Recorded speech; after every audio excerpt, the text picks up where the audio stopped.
Après le mouvement woke, ou la vague woke, voilà que les États-Unis nous envoient autre chose, un autre genre de mode, cette fois-ci quasiment à l'inverse, puisque, nous dit-on, pour certains Américains, il s'agit de faire le plus d'enfants possible pour, si on les écoute, sauver l'humanité. On nous dit dans cet article, persuadé que notre espèce est en train de disparaître, donc Monsieur et Madame Collins, un couple en attente de son 4e enfant, appellent depuis leur demeure cossue de Pennsylvanie à faire le plus d'enfants possible. On nous dit dans le sillage d'Elon Musk, c'est pro-nataliste, admirateur de Donald Trump, prône aussi une sélection génétique des embryons. Donc on voit quand même que tout n'est pas si rose que ça. Alors qu'est-ce que c'est que ce mouvement pro-nataliste? Je n'en sais rien, c'est la première fois que j'en entends parler. Est-ce que ça va venir chez nous en Europe ou pas? Est-ce que c'est le fait de quelques personnes ou est-ce que c'est quelque chose qui est voué à peut-être se développer? Je n'en sais rien, j'interroge les cartes à ce sujet. Je pose la question au tarot de Marseille.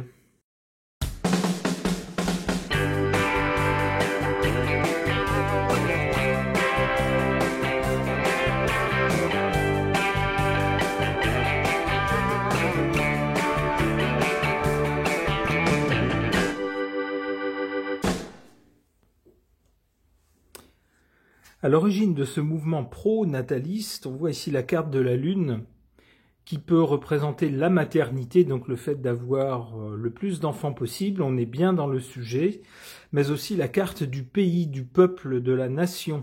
Il s'agit bien pour ces gens-là, en quelque sorte, de repeupler le pays avec, si j'ose dire, la population qui en compose le noyau.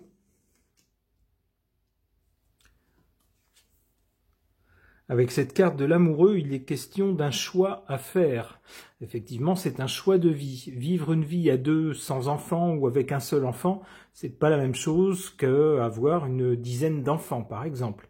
Alors, c'est des choses qu'on voit très peu désormais, à notre époque. Des gens qui ont plus de 3, 4 enfants, on considère que c'est déjà une famille nombreuse, alors que autrefois, il était fréquent d'avoir des familles de presque une dizaine d'enfants. Alors il faut dire aussi qu'autrefois il y avait une mortalité infantile très élevée, donc tous les enfants ne survivaient pas, et puis les personnes âgées, alors d'abord les gens étaient usés beaucoup plus tôt que maintenant, et puis il n'y avait pas la sécurité sociale autrefois, donc beaucoup comptaient sur les enfants pour les héberger pendant leurs vieux jours. Donc c'était autre chose, un autre contexte qui peut-être justifiait le fait d'avoir beaucoup d'enfants. Bref, pour le présent, pour ces couples ou ces pro-natalistes, c'est bien un choix de vie qu'il faut faire. Ils doivent, je suppose, pas mal hésiter quand même avant de faire plusieurs enfants, étant donné que le monde dans lequel on vit n'est pas toujours très rassurant. Du côté du résultat ou de l'avenir, on a cette carte de la justice. Alors je verrais mal les institutions faire un procès à ces gens parce qu'ils ont beaucoup d'enfants. C'est pas trop ce que je vois dans cette carte, mais peut-être, alors ça va dépendre du chef d'État dans ce grand pays outre-Atlantique. Mais s'il s'agit d'un chef d'État qui lui aussi est pro-nataliste, je verrais bien des institutions de ce pays débloquant soit des incitations fiscales, soit des primes à l'enfant supplémentaire, etc. Des tas d'incitations probablement financières, mais qui peuvent être aussi d'un autre ordre pour les gens qui ont un certain nombre d'enfants, pour inciter justement les gens à avoir des enfants.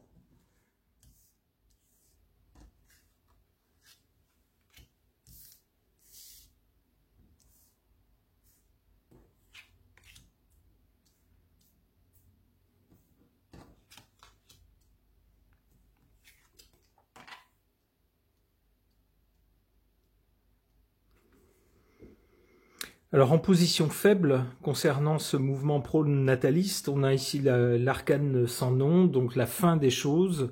C'est justement contre ça qu'ils veulent lutter. Ils veulent lutter, nous dit l'article, contre, alors à tort ou à raison, hein, ils ont peut-être raison, ils ont peut-être tort, mais c'est leur conception du monde, la fin de leur civilisation, de leur groupe ethnique, etc. Eh bien, c'est justement contre cette fin qu'ils veulent lutter, d'où ici la fin des choses, des personnes en position faible.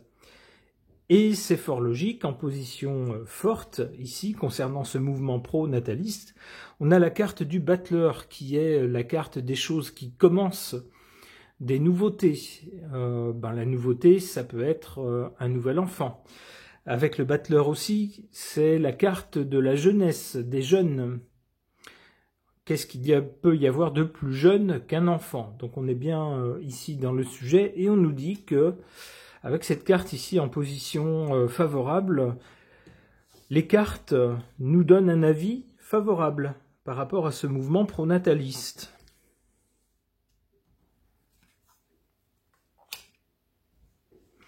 Et ouais, il semblerait donc qu'à l'avenir, en tout cas pour ce pays d'outre-Atlantique, les institutions vont mettre leur grain de sel pour changer les choses.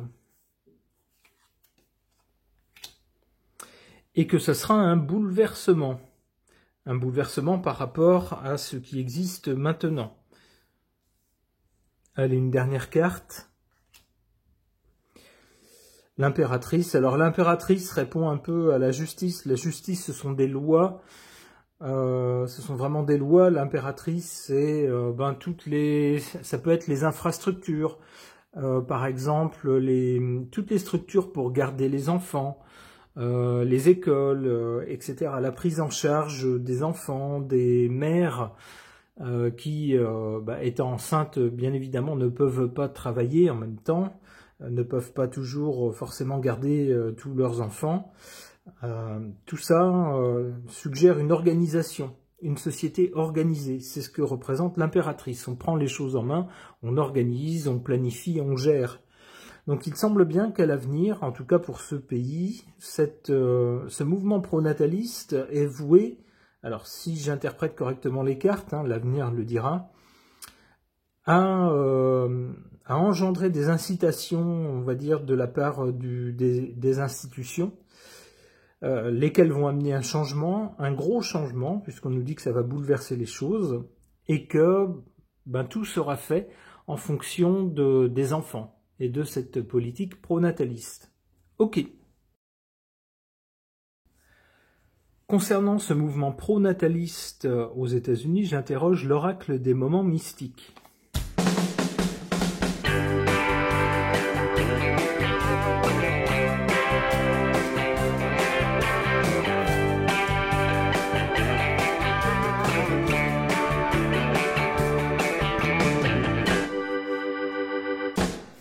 En cause, ici, on a la carte de la berceuse. Alors une berceuse, évidemment, fait directement allusion aux jeunes enfants.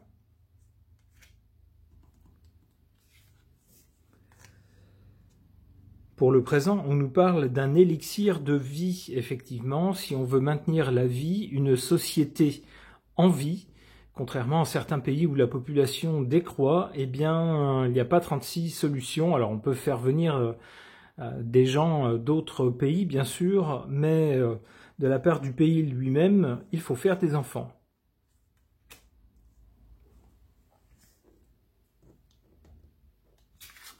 En résultat, on a cette carte de la sorcière de mer. Alors, sorcière peut-être, mais elle est représentée sous les traits d'une jeune enfant.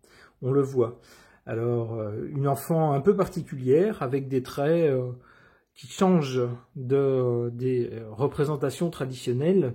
Ici, du côté du futur, alors on peut penser que les enfants, justement, qui naîtront des vagues actuelles de maternité, auront des caractéristiques un peu différentes des nôtres. Alors ici, c'est représenté physiquement, mais on peut penser que ça sera surtout, je pense que c'est plutôt un symbole qu'il faut y voir, et que les générations à venir penseront différemment, auront d'autres valeurs que les nôtres et façonneront une société sans doute différente de celle que nous avons façonnée.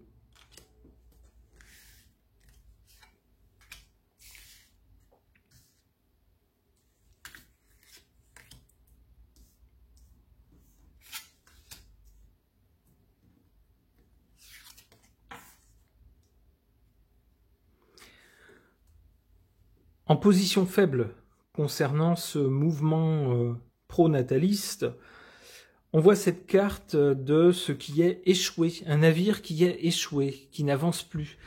Eh ben, c'est effectivement une société qui ne fait plus d'enfants, qui vieillit et qui se rabougrit, qui se replie sur elle-même jusqu'à diminuer, et puis qui est menacée de disparaître. C'est bien ce qui menace les sociétés qui n'ont pas d'enfants. Donc ici, avec une politique pro-nataliste, ce danger ici est faible.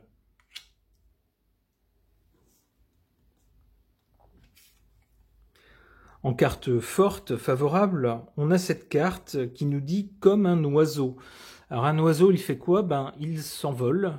Hein, c'est normalement ce qui le différencie de nous, les êtres humains, c'est que lui peut voler et pas nous. Il a donc un avantage sur nous, et puis surtout, il peut avoir une vue d'ensemble, et il peut prendre de la distance par rapport aux choses, et voir les choses dans leur ensemble. C'est, semble-t-il, la caractéristique que les cartes semblent accorder à ce mouvement pro-nataliste. C'est-à-dire des gens qui sont capables de voir a priori plus loin que leur propre vie personnelle, et considérer leur place et leur apport dans une société. Se dire, qu'est-ce qu'au bout de ma vie j'aurais apporté, non seulement à moi ou mien, mais à la société dans laquelle je vis. Comme un oiseau ici, donc, permet de survoler les choses, de voir les choses d'un peu plus haut.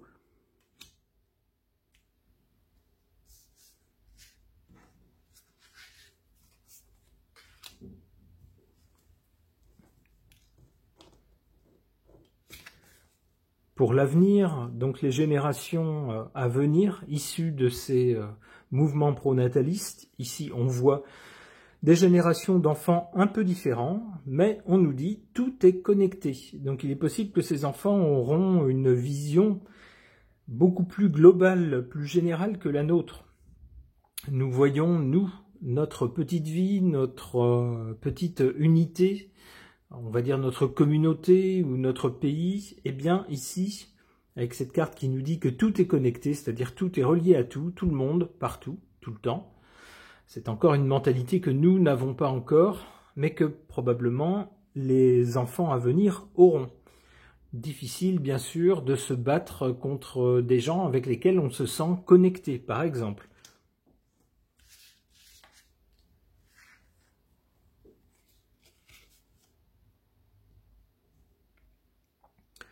Alors ici, avec cette carte de la sortie nocturne, alors j'y vois a priori assez peu de rapport avec le thème du tirage, si ce n'est ce joli hibou blanc, alors chouette ou hibou, je ne sais pas, je ne suis pas spécialiste, qui représente en général en cartomancie la sagesse, l'occulte, mais aussi la sagesse, qui est posé ici sur un éléphant. Un éléphant, c'est également en général un symbole de solidité, mais aussi de temps. On pense à la mémoire d'éléphant et de sagesse. Alors, cette carte semble réunir deux symboles de sagesse en clé pour l'avenir des générations à naître. Voilà un beau symbole. Ce tirage est maintenant terminé. Merci de l'avoir suivi.